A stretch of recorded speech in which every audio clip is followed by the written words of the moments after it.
haja coração. No episódio de hoje, recebemos um convidado ilustre. Não vou falar quem é. Depois de um rápido intervalo, aí sim, falaremos quem é o convidado misterioso. Tá pronto? Eu lembro que uma das coisas que eu falei pra ela foi: você tá preparada pra nunca ser rica? A Bíblia diz que no mundo, 3 aflições. Correto. Mas ser coxa branca já não é sacanagem? Eu sou coxa branca por convicção bíblica. Daí chegou um momento, ela não tava olhando pra mim, daí ela falou assim: profissão. Daí eu falei: pastor. Eu lembro que ela fez assim. Parou. Pastor. Tipo, eu não sei se ela não acreditou, se ela zoou com a minha cara. Mousse de maracujá. Eu lembro que uma das coisas que eu falei pra ela foi: mousse de maracujá, né? Vocês me respeitam, eu sou certificado pela Xerox. E aí é triste quando a fé se torna entretenimento, porque... Isso. E eu vou orar mesmo, porque eu não consigo fingir que tô orando.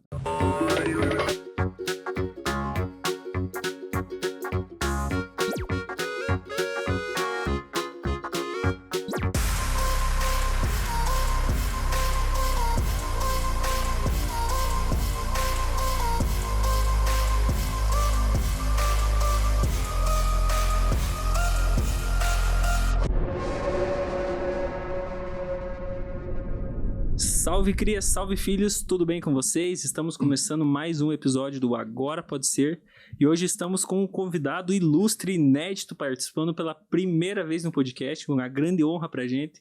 E é uma surpresa, né? Vocês não viram, né, o que tá escrito na thumb e vocês também não viram o nome do vídeo, né? Então vocês não sabem quem está aqui e a gente vai fazer um suspense até a hora de apresentá-lo. Mas eu queria chamar os meus colegas agora de profissão. Salve, galera, tudo bem com vocês? Pra quem não me conhece, mas eu garanto que já deve me conhecer, eu sou o Juliano. E galera, antes de passar a bola aqui pro nosso excelentíssimo Gugu, eu tenho uma maravilhosa notícia aí, que é o nosso primeiro patrocinador oficial. Opa! Galera. É isso aí! Que é o Lar Vital Care, né? Faço aqui das minhas palavras as palavras deles, que eles foram visitar lá, conhecer, porque nada melhor para você falar de um patrocinador, de um ambiente, se você não for visitar e não conhecer. Então eles foram, visitaram, conheceram as pessoas que lá residem, né, porque é um lar. Vou fortalecer aqui o que já foi dito pelo pessoal, que não é um asilo, né? Tem pessoas que ainda têm esse pensamento. Os meninos foram comigo lá, né, visitar, viram como lição tratado. A gente foi na hora do almoço, estava um cheirinho maravilhoso vindo daquela cozinha. Então, são pessoas, né? Então, são pessoas que têm um propósito, assim como nós estamos aqui hoje. E fala aí, Gugu, agradecemos aí esse pessoal, né? E aí, galera, beleza? Aqui é o Gustavo Lamour e eu quero agradecer a todos os nossos inscritos no canal do YouTube e em nome do Agora Pode Ser, nosso muito obrigado a todo mundo que se inscreveu no canal, tá seguindo o nosso perfil no Instagram e assim como a Vital Care, se você quer ser um apoiador ou um patrocinador, entre em contato com a gente aqui, nós vamos deixar nossos contatos aqui na descrição do vídeo e vamos juntos, vamos conosco e é isso aí, galera. Muito obrigado a todos. Mas, Tatá, agora é a hora da verdade, cara. Chegou a hora, então, da gente apresentar quem é o nosso convidado super secreto, que você não sabe ainda, porque você não viu a thumb e não viu o nome desse episódio. Tá certo disso? Antes de eu apresentar esse varão abençoado, eu queria começar falando uma coisa que aconteceu um certo dia ali, que estávamos eu e minha esposa meio descrentes de um possível casamento ali, e fomos conversar com ele, né, pedindo um aconselhamento. E algumas palavras depois que começamos a conversar, ele acabou dizendo ali pra nós, de um jeito carinhoso, que estávamos sem fé. Aí nós deu aquele, opa, como assim estamos sem fé? Daí ele explicou pra gente, né, que na verdade ele trouxe até o versículo, né, de onde o pessoal vai atravessar o mar do Egito ali, e eles pisaram na água ainda, né, enquanto estava sendo aberto o mar, né, eles tiveram que dar um passo de coragem, né. Então a gente deu um passo de coragem, marcou a data, casemos, não ia ter foto, teve, não ia ter terno, teve, não ia ter vestido de noiva, teve, para a honra de Jesus. Então apresentamos agora o nosso convidado, o Abner. E aí, pessoal, tudo bom? Quero agradecer o convite, o privilégio de estar com todos vocês aqui.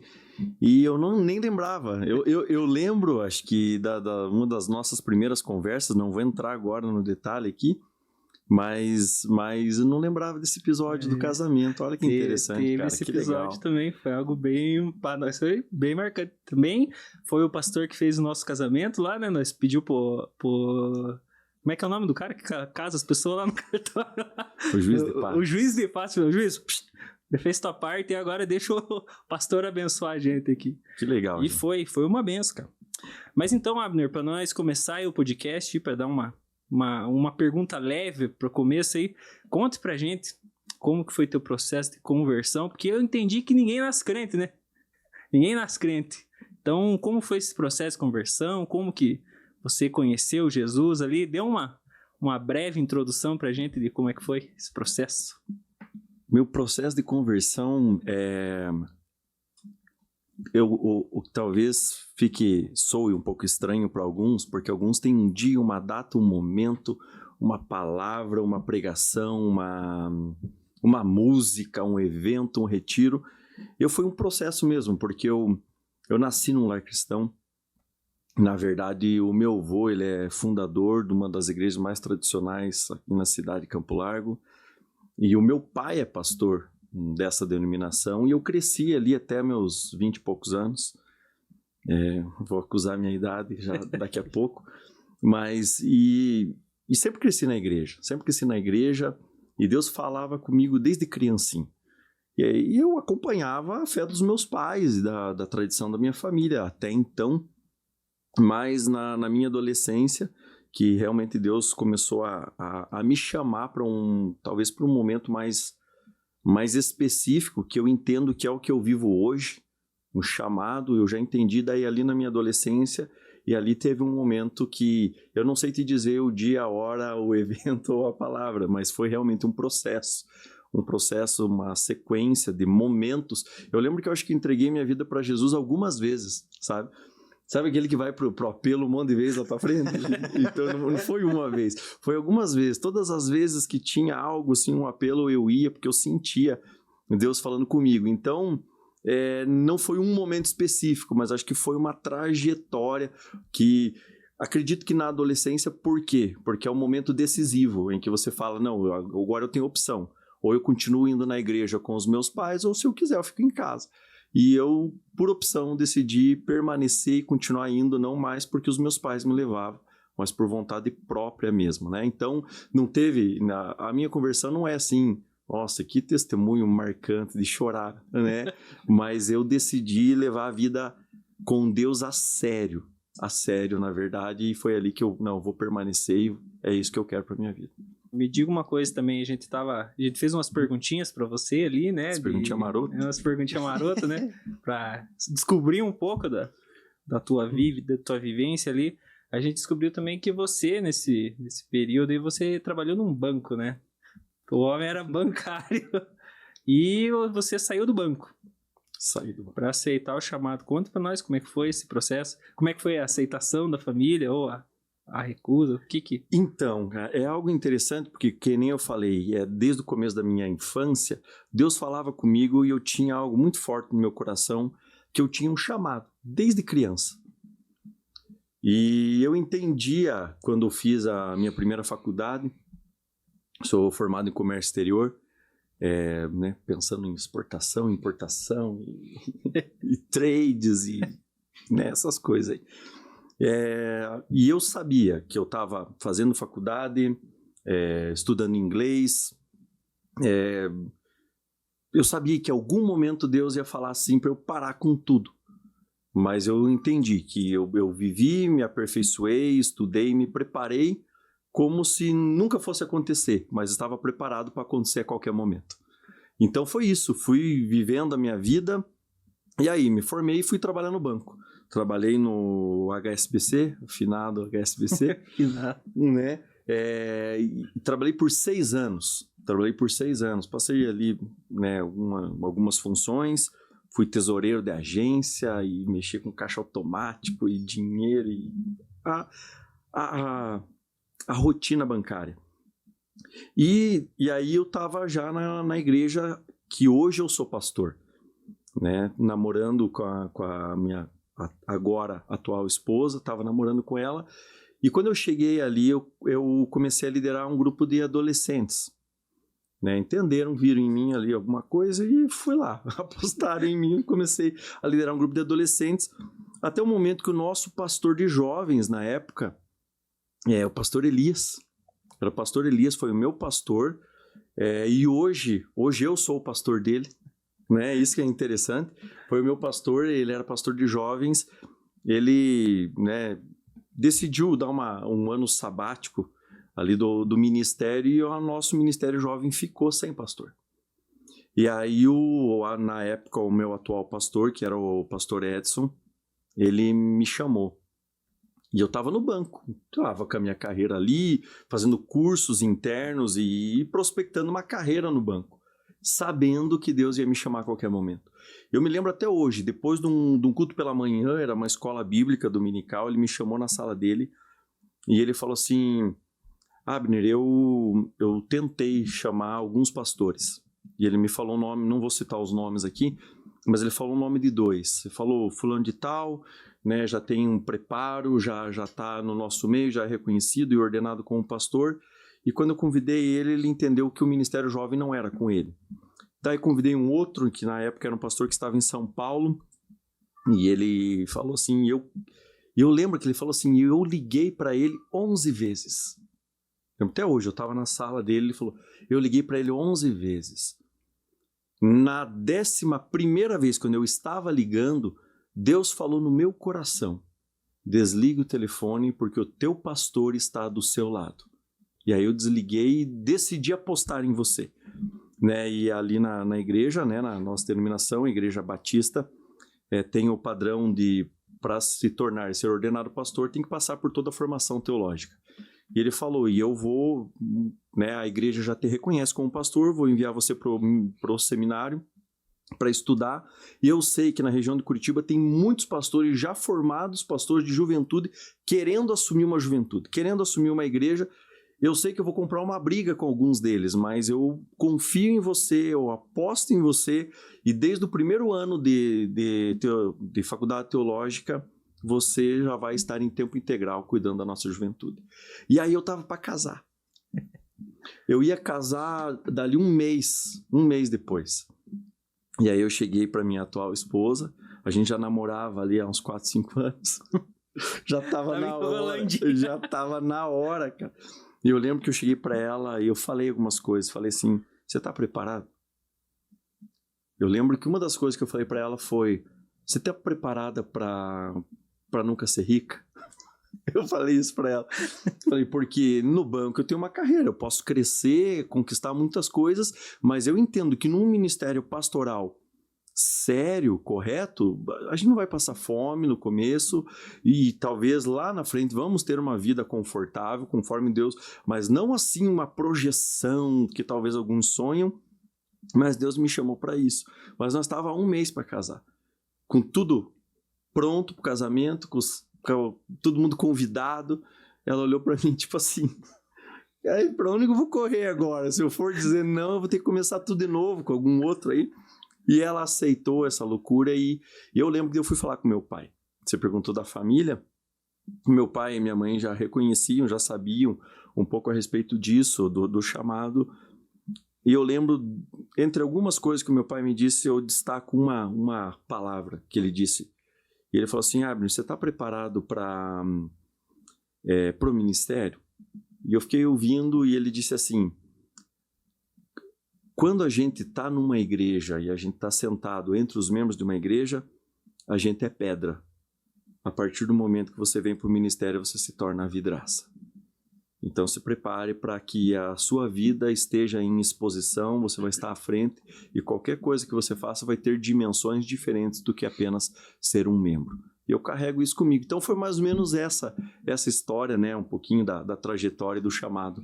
Aí, de deixar o banco, de sair do banco, e aí sair, todo mundo que sai do banco mete processo no banco, porque é muito fácil meter processo no banco, porque você sempre ocupa funções que não são tuas, né, e eu lembro, cara, quando eu saí, as pessoas, não, coloca o banco no pau, e ele ganha dinheiro, e não sei o que, cara, mas eu tinha um chamado tão forte no meu coração que eu poderia ganhar dinheiro, mas eu falei, não, Não, porque eu estou saindo para um chamado e para um ministério. Então eu saio, eu lembro que eu saí no final, em dezembro de 2010, no último dia 30 de dezembro de 2010, eu fui cumprir meu horário, meu expediente, já tinha falado para o meu chefe, se me manda embora, que estava um processo de demissão voluntária, ou o banco estava mandando pessoas embora, não era voluntário, o banco mandando pessoas embora. Falei, me coloca nessa lista e me manda embora. Ele falou, não, se você quiser, você vai sair. Eu ainda ia casar, cara, tava casando. E eu falei, então tá bom, saí com uma mão na frente, uma atrás, não coloquei processo no banco, trabalhei até o último dia, o último minuto, só não trabalhei no dia 31, porque fecha a data contábil e o banco não trabalha. Fui, saí, cabeça erguida e não me arrependo. E hoje eu não me vejo fazendo outra coisa a não ser estar no ministério cumprindo o chamado ao qual eu fui criado para isso. E, Abner, eu queria perguntar para você, que eu acabei de dar uma pesquisada boa lá, né, no seu perfil. Eu falei, vamos dar uma vasculhada boa ali e puxar algo de interessante, né, que seja bacana a gente abordando esse assunto aí.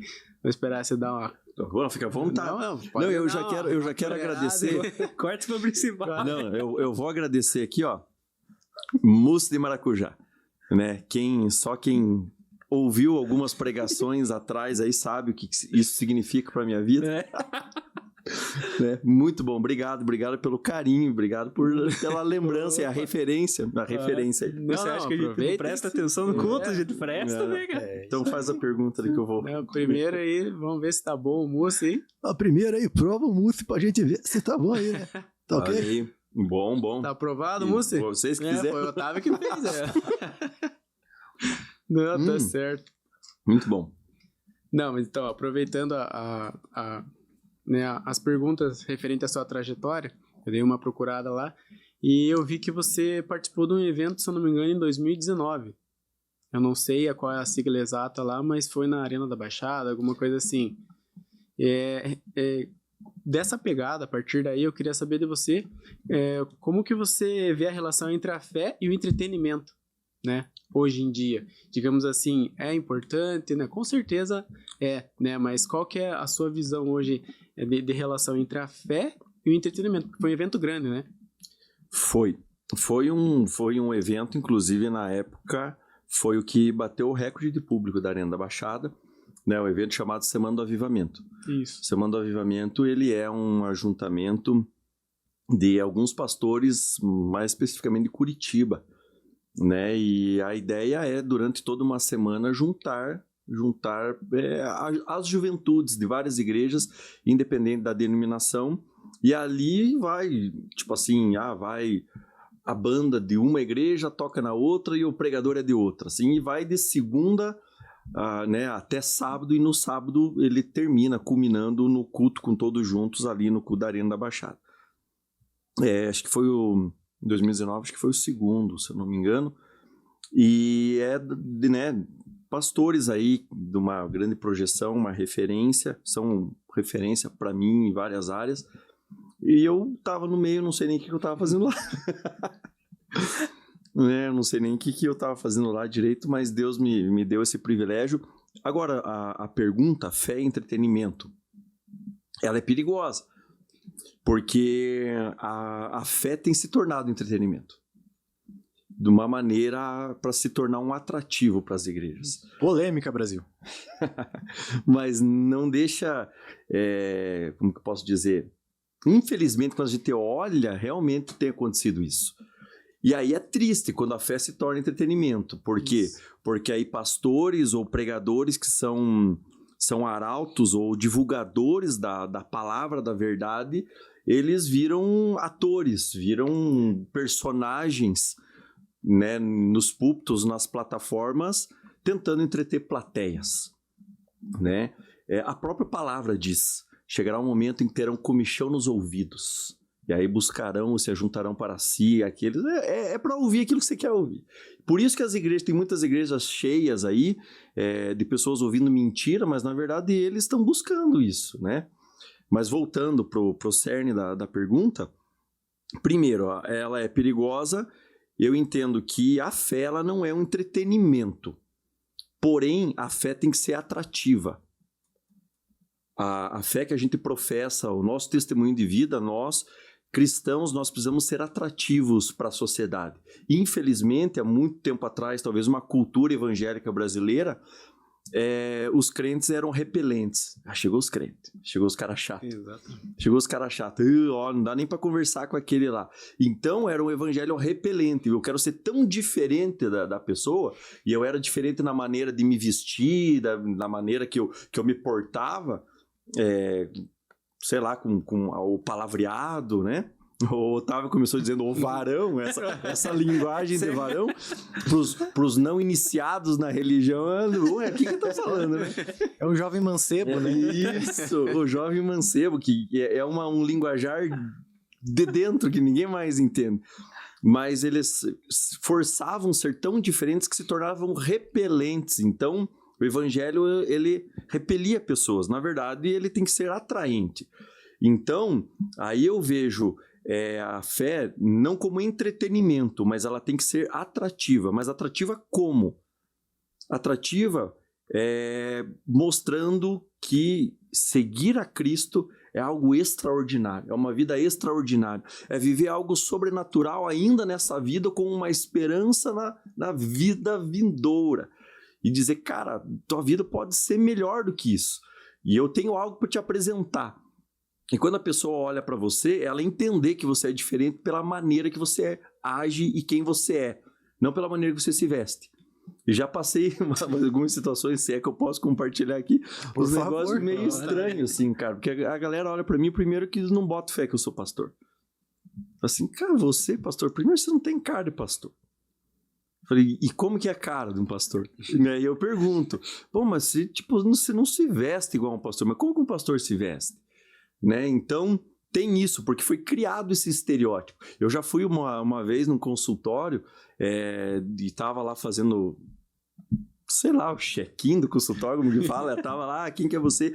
E eu lembro da atendente, ela no computador ali, eu na frente dela, assim, e ela digitando, ela foi lá, nome, o CPF, e foi anotando os números da carteirinha do convênio. Daí chegou um momento, ela não estava olhando para mim, daí ela falou assim, profissão. Daí eu falei, pastor. Eu lembro que ela fez assim, parou, pastor. Eu não sei se ela não acreditou, se ela zoou com a minha cara, mas nesse sentido. E aí eu comecei a entender que o evangelho tem que atrair, e a minha vida tem que atrair. E só para talvez finalizar essa questão, eu lembro que eu estava vendendo a minha casa. Inclusive a minha casa era na rua lá do teu pai. Na mesma rua do teu pai lá. Eu tava vendendo a minha casa uma época e foi muitas pessoas olhar a casa que estava à venda. Muitos que queriam, outros que estavam só especulando para querer dar uma olhada por dentro. Famoso curioso, né? Como é que é a casa do pastor? Não, mas as pessoas não sabiam que era pastor. Aí que é a questão e aí que é o testemunho. Entrou uma senhora, uma delas, que chamou mais atenção, porque ela entrou, olhou todos os cômodos, viu os quartos, e depois estava eu e minha esposa, a gente voltou na sala, e ali se despedindo dela, e vendo as condições, é aquele tipo, eu vou pensar, vou ver como é que é. E aquela senhora, ela falou assim, eu não sei quem vocês são, e eu não sei o que vocês fazem, mas existe uma paz dentro da casa de vocês que eu não encontrei em lugar nenhum. Amém.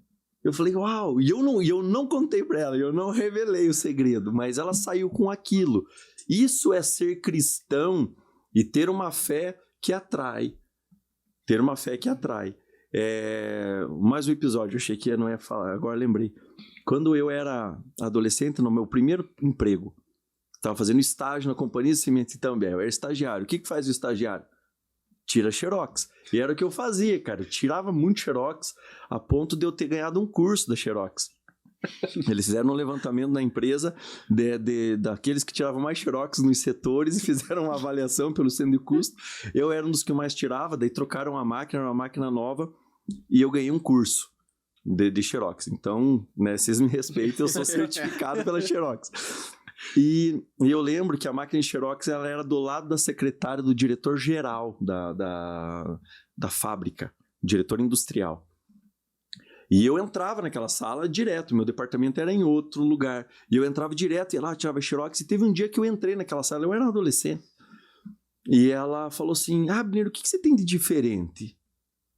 E eu olhei assim, né, eu falei, não sei, não entendi do que ela estava falando. Falei, mas por quê? Ela falou assim, porque você entra aqui diferente de todas as outras pessoas que entram. Quando você entra, é algo diferente que acontece nesse ambiente, é a maneira que você se porta.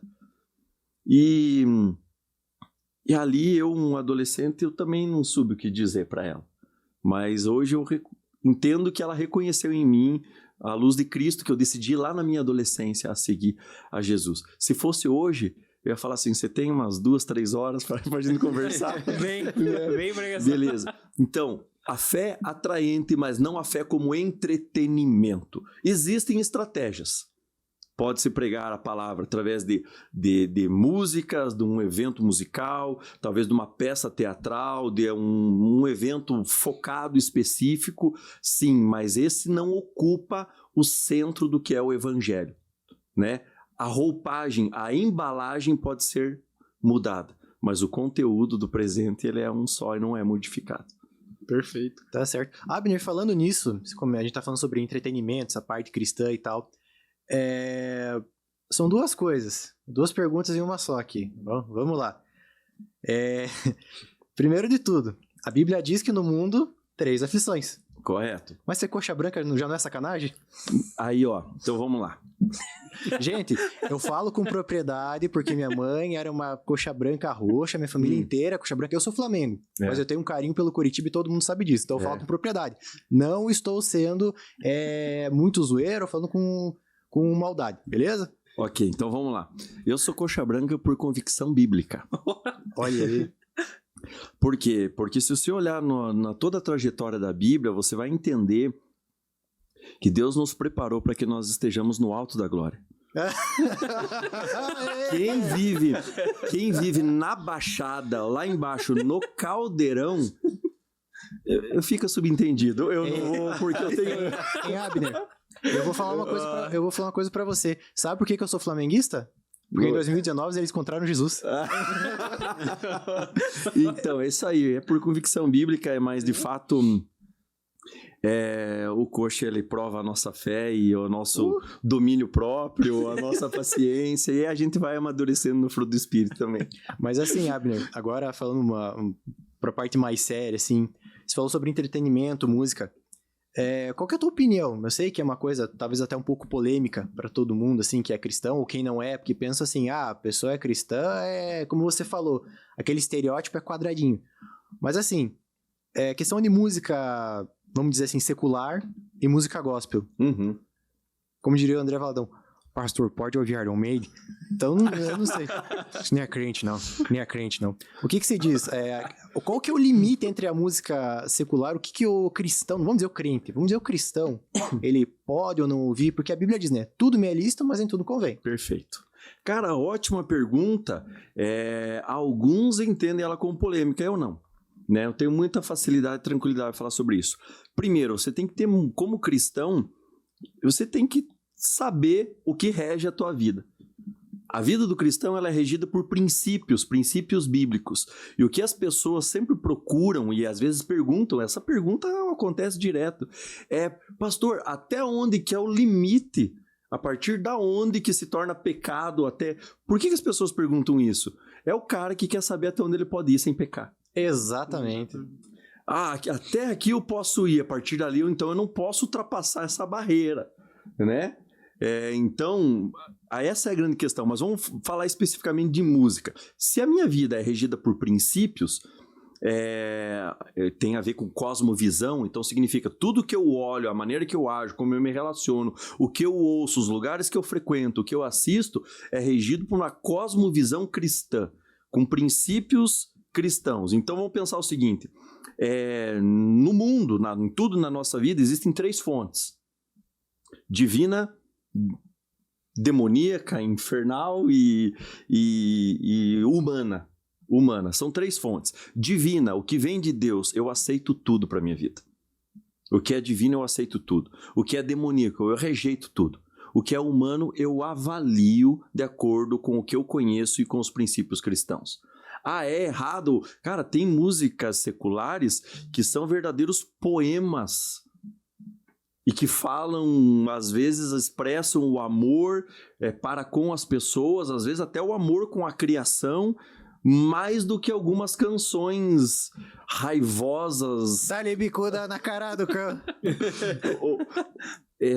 Talvez eu seja polêmico, vamos falar aí, por exemplo, se eu escutar a letra lá do Sabor de Mel lá. Conhece a do Sabor de Mel lá? Essa é a famosa. Cara, aquilo é uma música raivosa, tipo assim, quem te viu passar na prova e não te ajudou. Tipo, o cara tá falando, um dia eu tava no ponto de ônibus e o Otávio passou por mim e tava chovendo e não me deu carona, eu tava na prova e ele não me ajudou, mas agora que eu vou ser exaltado, agora que eu tô em cima do palco, do púlpito, você vai ver Deus me usando, e isso é pra dar na tua cara, seu fariseu, é pra dar na tua cara, que Deus tá honrando eu, que eu era pequenininho e humilde. Então, é uma música raivosa. Então, voltando pro tema, eu, como cristão, não vou ouvir uma música e nem faz parte da minha vida. Cara, eu não conheço muita coisa, mas...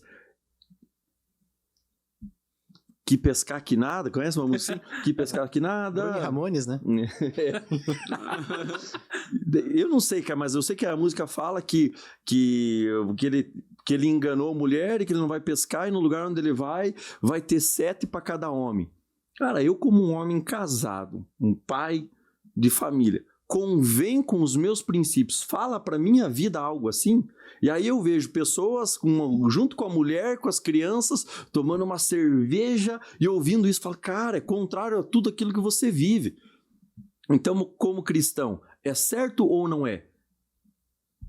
Faz sentido para minha vida ouvir uma coisa dessa? Agrega para minha vida alguém empinando o traseiro e... Não. Mas e uma outra música? É igual um filme. Eu vou assistir um filme. Tem filmes que agregam, tem filmes que falam, não, isso aqui não é para mim, cara.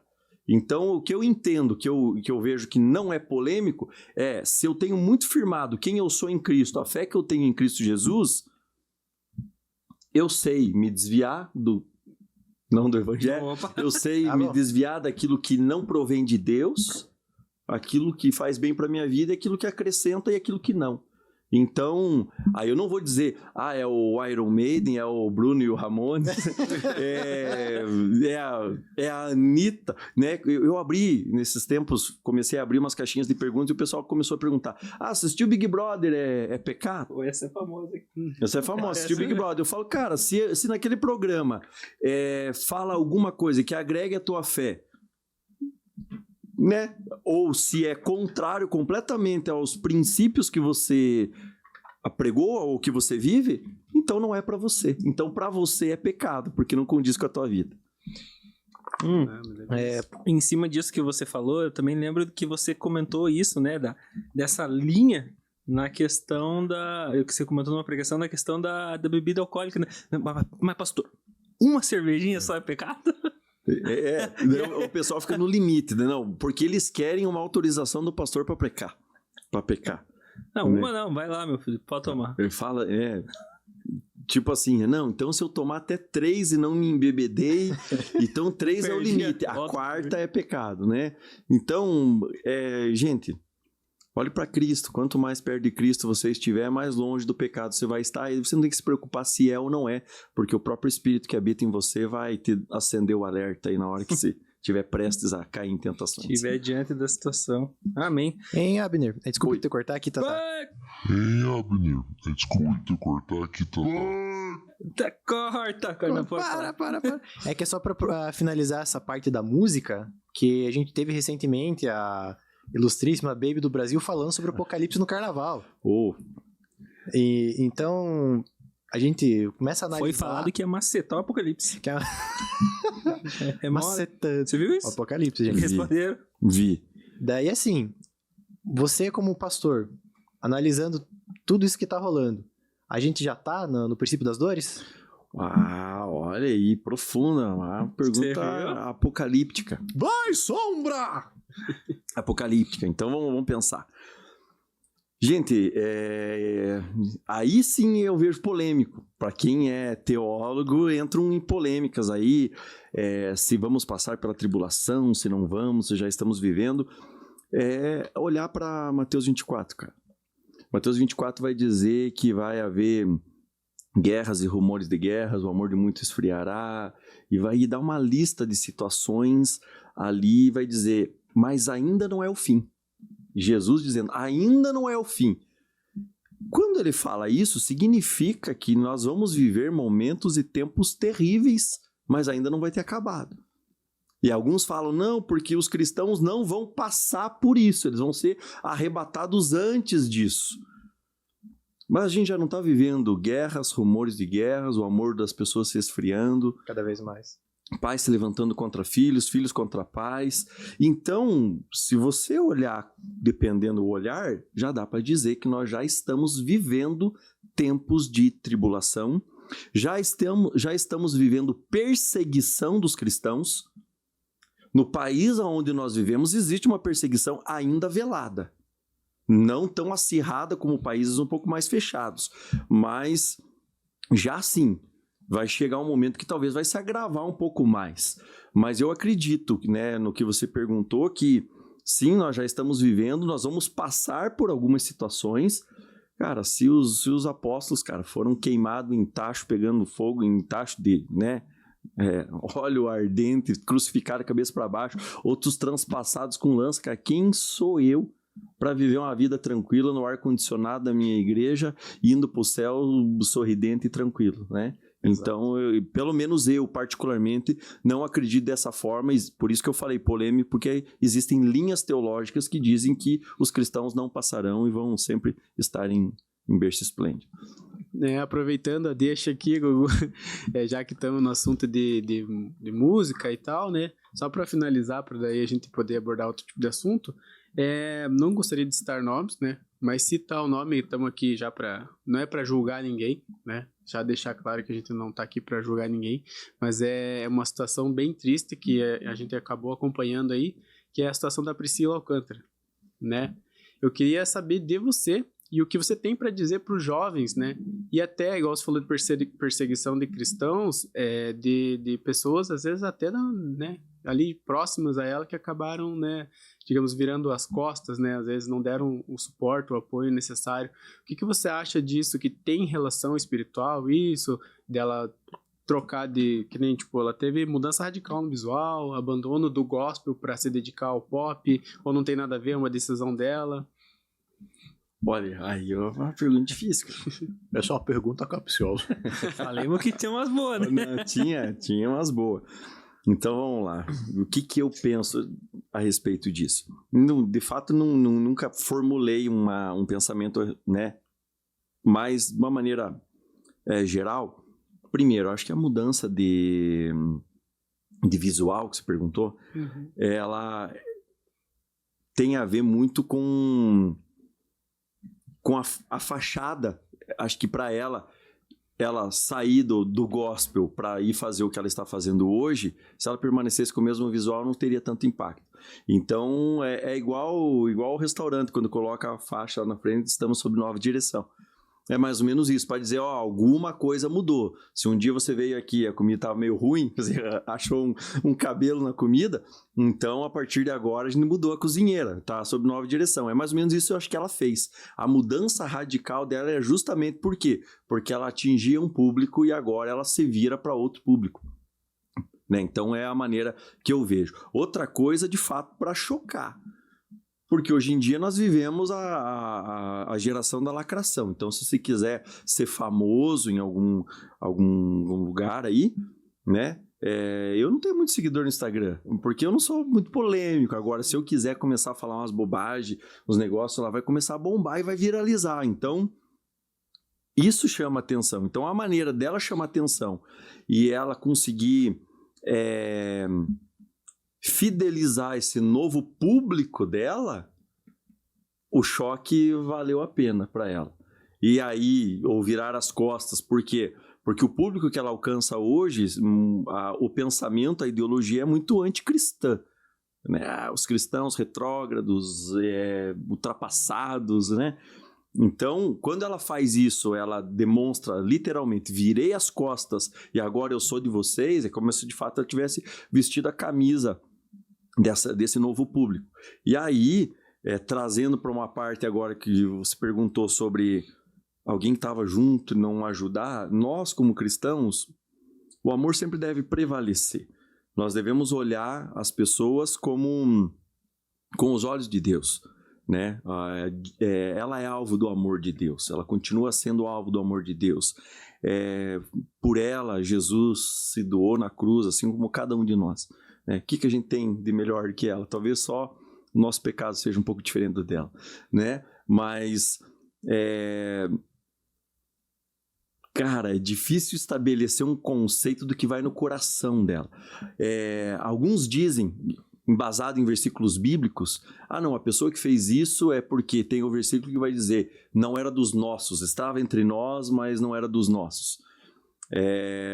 E aí entramos em outras linhas teológicas que falam, ela no seu livre-arbítrio escolheu por conta própria e saiu da fé que ela professava. E outros, em outra linha teológica, vai dizer, aqueles que são filhos de Deus e salvos nunca perdem a salvação. Então significa que ela enamorou com o cristianismo durante um tempo, mas nunca foi de fato uma convertida, uma filha de Deus, né? Então é difícil estabelecer o julgamento. Agora, no meu ponto de vista, alvo do amor de Deus,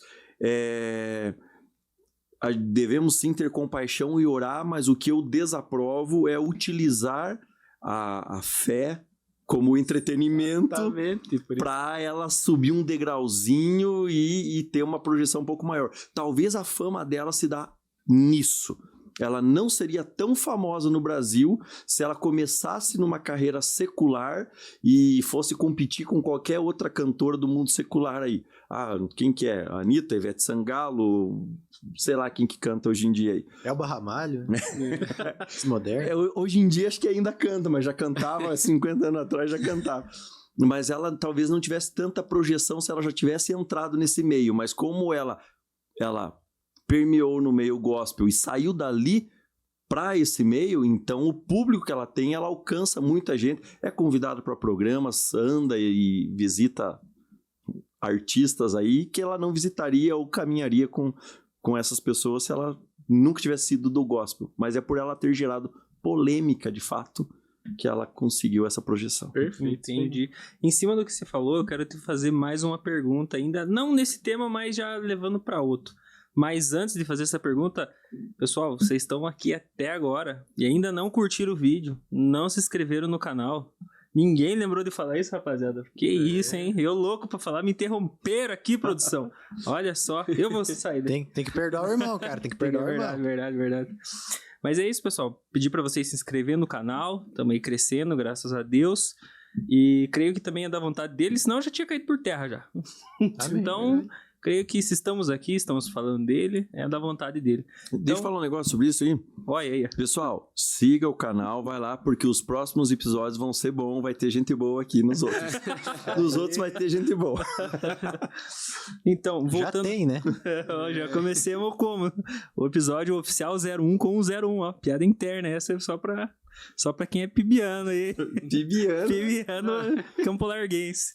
Mas, então, pastor, ali que você disse, num pedaço ali, dela ter, até me fuge da memória a forma que você falou, mas dela, que o amor dela, de Deus ser pai dela, né, dela ser filha de Deus.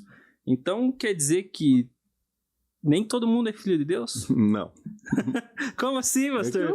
As pessoas não são filhos? Me explique isso. Bíblia. Aham. João 1. João 1. Primeiro. João 1, versículo 12. Mas todos quantos o receberam, deu-lhes o poder de serem chamados filhos de Deus. Pronto. Quem que é filho de Deus?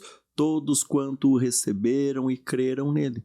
Quem não crê e quem não o recebe não é filho. E sabe o que é fantástico na Bíblia? O Evangelho de Mateus termina com a famosa grande comissão. Grande comissão é a grande missão que Deus nos dá. Ele nos comissiona com algo. E ele termina dizendo... Lá, né, capítulo 28, a partir do verso 18, 19, 20, termina o Evangelho de Mateus dizendo, portanto, ide, pregai o Evangelho para quem? Para toda criatura. Ensinando, né? Batizar e estarei convosco todos os dias até a consumação dos séculos. Olha o que ele fala. Pregar a toda criatura. Mas então, quem não é filho é o quê? Criação. Todos são criação, todos são criaturas, mas se tornam filhos a partir do momento que o aceitam e creem nele. E olha a instrução de Jesus, preguem para quem? Para toda a criação. Preguem para toda a criatura. Por quê? Porque a partir do momento que o evangelho chegar a toda criatura, aquele que crer se torna filho. Pregue para toda criatura, para que toda criatura venha a conhecer o pleno evangelho e se tornar filho de Deus. Então, filho é apenas aqueles que o creram e o receberam. É o que diz o evangelho de João. Perfeito. Não sou eu, é a Bíblia. Exatamente. Então, ali, pra gente, no caso, aceitar Jesus, a gente precisa ser batizado? O batismo... Agora eu vou fazer polêmica, que essa eu escrevi aqui. O batismo infantil até 4 anos de idade é válido, pastor? Ou não é válido? Aí entramos... Como entramos nessa... É esse outro debate teológico, né? Mas vamos lá. Como que você começou a pergunta?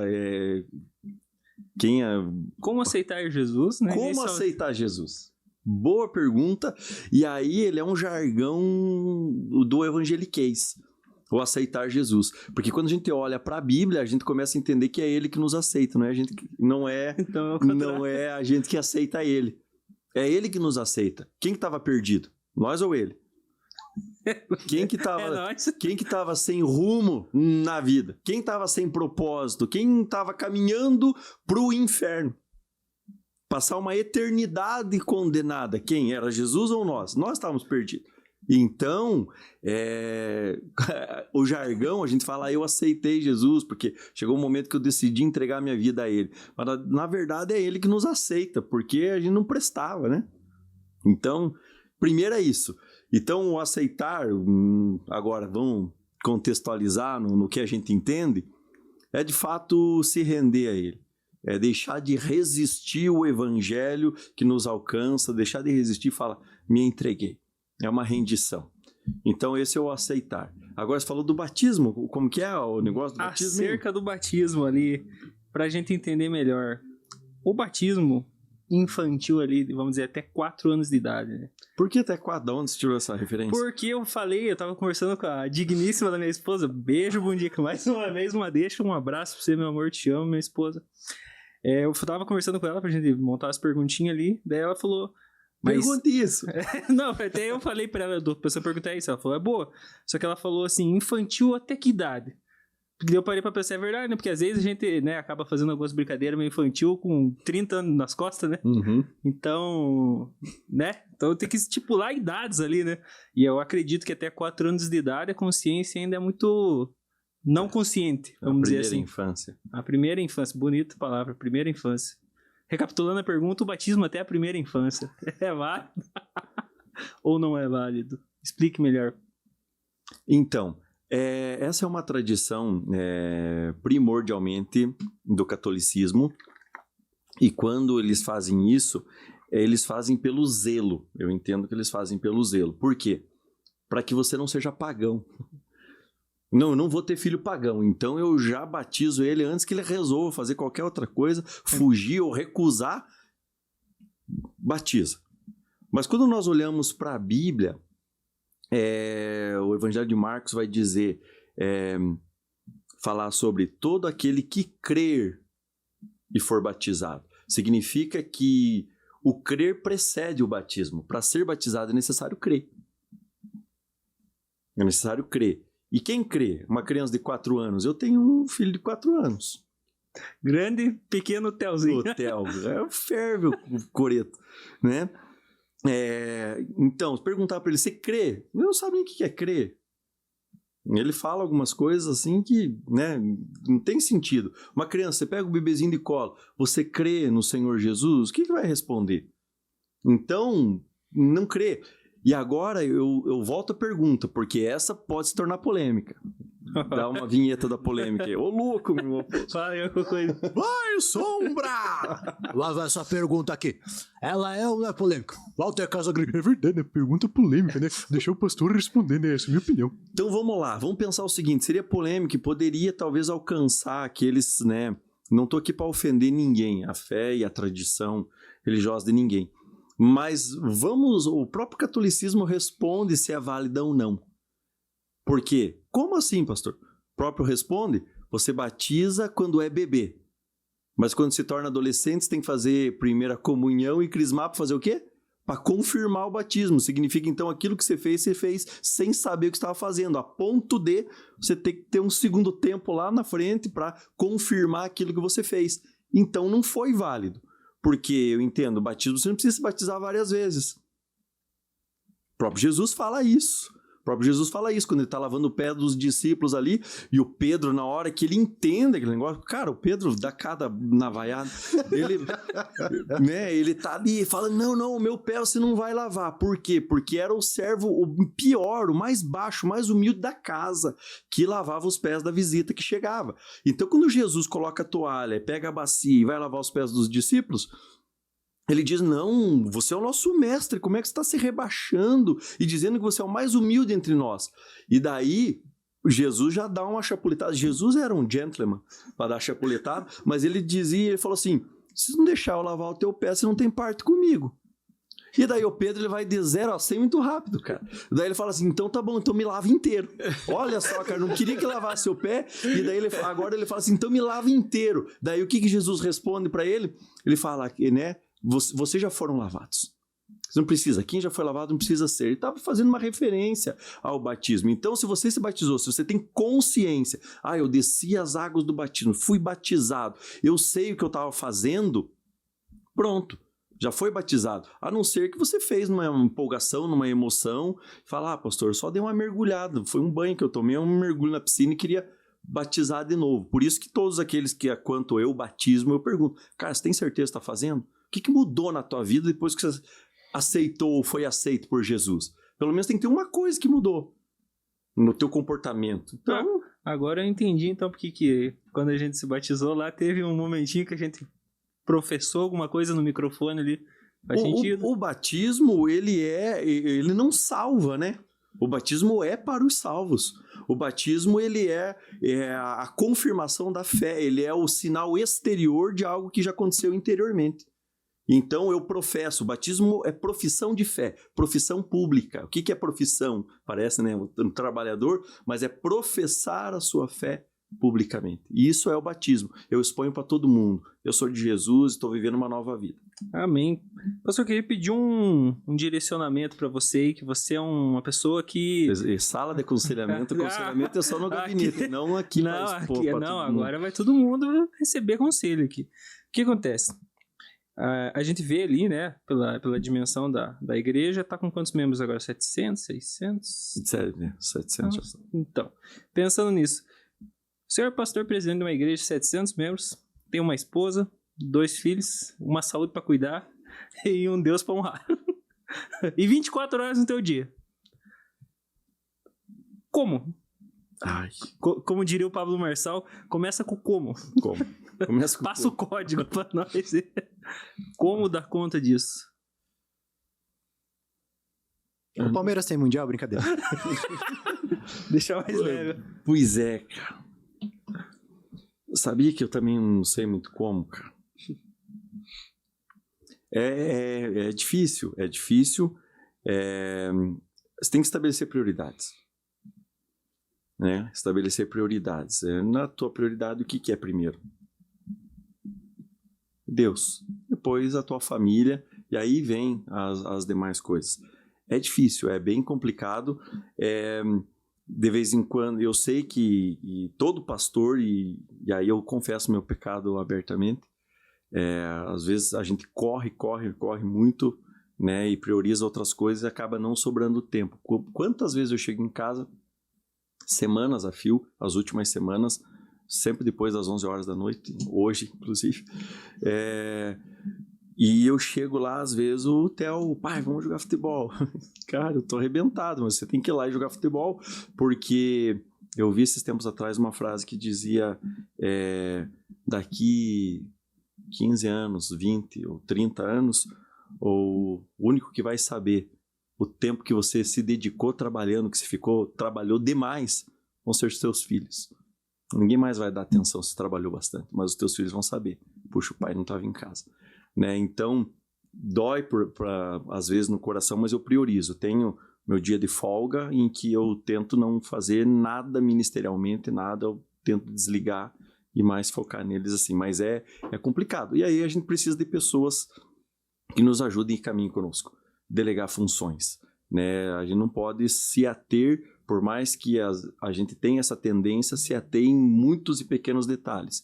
Mas a gente tem que priorizar, ser mais estratégico. O pastor, talvez, líder de uma igreja, tem que ser mais o visionário, e aí ele ter outras lideranças que ajudem a chegar até todos os membros. Agora eu quero perguntar para você, Galvão. Diga. Temos algum patrocinador, algum apoiador? Temos alguém para agradecer? Temos primeiro a Vitalcare, nosso primeiro patrocinador. Muito obrigado à galera do Vitalcare. Tá certo? E a agência DigiWin. Tá querendo investir em marketing digital com a câmera com aquela? Isso. Quer investir em marketing digital? Tráfego pago. É pra DigiWin, amigo. Não tem erro. Walter Casagrande Júnior. É verdade, né? Você que quer, né? Um podcast, né? Quer fazer... É produção... É videoaula. É vídeo... Eu fiz uma videoaula. Eu fiz minha videoaula quando eu jogava no Corinthians, né? Eu fiz com o Thiago Stocco ali. No Digicast, né? Poxa, quer gravar sua videoaula, falar bonito na frente da câmera, vem pro Digicast Produções. E se você tem interesse também em aprender um podcast, fala com o Thiago, que ele é o mestre do podcast. O recado tá dado. Quer investir em marketing digital? Vem pra DigiWin. Quer fazer o podcast vídeo aula? É pro Digicast Produções, amigo. Não tem erro. Tá certo? Aproveitando que o Tatá tava no último episódio aí, estourando o tempo, estamos no nosso, praticamente os últimos segundos aí, Otávio. Dessa vez não vai ser a gente que vai falar, né, as últimas palavras, que é das 11. Exatamente, e vamos pedir pro pastor deixar Eu vou emendar numa pergunta, e dessa pergunta eu já vou pedir para você já deixar uma mensagem final. Então eu já vou me despedindo aqui. Por hoje vocês não vão me ver mais, só nos stories, porque vocês já estão vendo isso aqui, já viram os stories, provavelmente. Estamos falando com pessoas do passado, estamos no futuro, ou não. Não sei qual é a temporada estamos agora. Invoquei a Dilma aqui. Ô Lula, fala comigo. É verdade, é verdade que eu que sou corintiano. Você é pastor. É verdade que o Corinthians perde até na Bíblia. Coríntios 1, versículo 2. Aí não dá, fica difícil, né, amigo? Você viu como oscila o clima aqui? Não, Vai lá na zoeira, vai lá na seriedade. Até se entendendo o que está sendo falado, né? A gente tinha um monte de pergunta aqui, cara, mas pra uma horinha, né? Eu falo demais aí. Vai ter que ter uma parte 2, não muito longe. Pastor, queria que você deixasse uma mensagem ali para alguém e respondesse a nossa pergunta: como ouvir a voz de Deus? Que eu acredito que é uma voz que você escuta bastante. Como ouvir essa voz? Como uma pessoa que agora tá lá na sua casa, descrente, não crê em nada, tá difícil com a família, tá passando problema em casa, sei lá, a mulher tá doente, o filho tá doente, os pais não estão nem aí, faleceram, não se importam com ele. O que Deus tem a dizer para esse povo? Deus não nos abandona de maneira nenhuma, e apesar de que às vezes a vida nos pareça muito pesada, né? O peso já foi levado na cruz. Mas como ouvir a voz de Deus, Deus ele fala de inúmeras maneiras. Deus fala a todo momento. É a gente que não escuta. Deus fala através de situações, circunstâncias, através das pessoas, porém principalmente através da sua palavra. As pessoas pensam, eu nunca ouvi a voz de Deus, porque esperam que o céu se abra, as nuvens, venha uma música celestial, um coral de anjos, né? E ele fala com uma voz de trovão, vai por aqui, no princípio. Mais ou menos assim. Mas Deus pode fazer isso? É claro que pode. Claro que pode. Porém, Deus fala primordialmente através das escrituras sagradas. Como ouvir a voz de Deus se você nunca abriu a Bíblia para ler? A Bíblia, né, já diria o famoso pregador Charles Haddon Spurgeon, ele fala que a Bíblia ela é mais atual que o jornal de amanhã.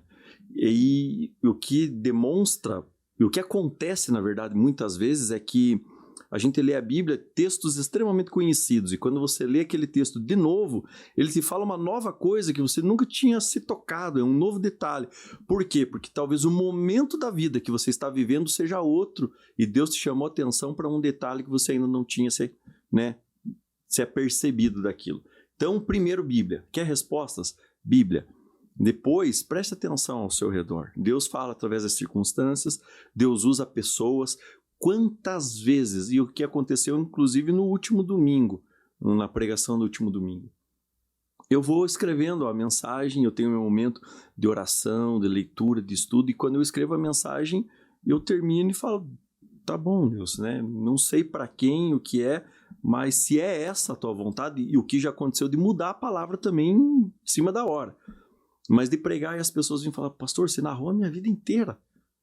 E eu perguntei, quem é você? Como que é teu nome? Então, Deus está falando, talvez eu falei coisas que era para o coração daquela pessoa. Se aquela pessoa se atentou e estava com os ouvidos abertos, ela entendeu que foi a voz de Deus usando alguém. Nossa, é um grande privilégio? É claro que é um grande privilégio ser usado por Deus. Porém, ele usou até uma mula, por que não pode usar eu? Né? Mas o que a gente precisa fazer é estar atento. Não tem como ouvir a voz de Deus se eu estiver distante dele. É igual eu conversar com você, eu estou aqui a meio metro de você, e eu falar nesse tom de voz.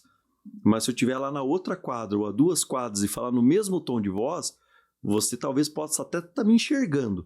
Mas você vai gritar, o que você está falando? Não entendi. É assim com Deus. Se eu estou distante de Deus, Deus continua falando, mas você não está entendendo e não está escutando. Para que eu entenda e escute, eu preciso me aproximar dele. Aí um sussurrar dele vai fazer sentido para a minha vida e eu vou ter o direcionamento correto. Palavra para quem ouve, se agarre com as verdades bíblicas e se aproxime de pessoas de Deus. Esteja perto de pessoas de Deus e preste atenção no que elas falam. Às vezes nas conversas mais bobinhas e corriqueiras, Deus solta através da boca daquela pessoa uma grande verdade, um princípio assim que você carrega para a tua vida e guarda no teu coração e faz mudança em toda a nossa trajetória. Amém. Amém. Amém. Então, antes da gente dar tchau, já vamos ter que pedir para estender 10 minutinhos ali, a fatura vai aumentar. Então, só um aviso só final. Dia 22, 23, 24, que temos, pastor? Agora... Tem que fazer o convite. Ótimo, pitch. Legal, muito bom, bem lembrado, cara. Dia 22, 23 e 24 de março, nós temos um encontro com Deus para homens, né? A nossa igreja, ela tem isso muito forte, é o DNA da nossa igreja, é um ministério extraordinário de dedicar um tempo, você separa um tempo para ouvir a voz de Deus. Lá a gente ouve a voz de Deus, Deus fala conosco de várias maneiras. Então eu estendo o convite a todos aqueles aí a quem interessar, homens, inscrições abertas nas redes sociais da Primeira Igreja Batista em Campo Largo, acho que está nas redes sociais, está como PIB Campo Largo, tanto Facebook quanto Instagram, vai ter lá algum link, você vai conseguir entrar em contato para fazer a inscrição. Mulheres que desejam ver os seus homens transformados, mudados, homens, filhos, né, marido, seja lá quem for, também entre em contato conosco. Encontro com Deus para homens agora em março de 22 a 24. Amém. Pastor, uma honra ter você aqui. Valeu, obrigado. Hein? Rapaziada, valeu, obrigado, viu? Que honra ter você aqui, muito obrigado pelo convite. E galera, se inscreve no nosso canal do YouTube, Bolsonaro, segue a gente aí nas redes sociais aí, se inscreva no canal do YouTube. Vai te custar o quê? Não te custa nada. Vagabundo. Se você não se inscrever, é vagabundo. Tá certo? Então, se inscreve no canal do YouTube, segue nosso perfil no Instagram, segue o pastor Abner aí também, no Instagram e em todas as redes sociais. Tá ok? Aí, ó. Fechou, galera. É isso. Muito obrigado, Aber, novamente aí por ter aceitado esse convite. E olha, eu tava nervoso, cara. Falou pouco. Galera, eu vou admitir que não era só eu que tava nervoso, não. Eles estavam também, mas ainda bem. Eu não sei se eu falei Foi muita pela bobagem, força mas de foi. Não, foi perfeito. Valeu, galera. Um abraço. Até a próxima. Abraço, Tchau, até a tchau. próxima.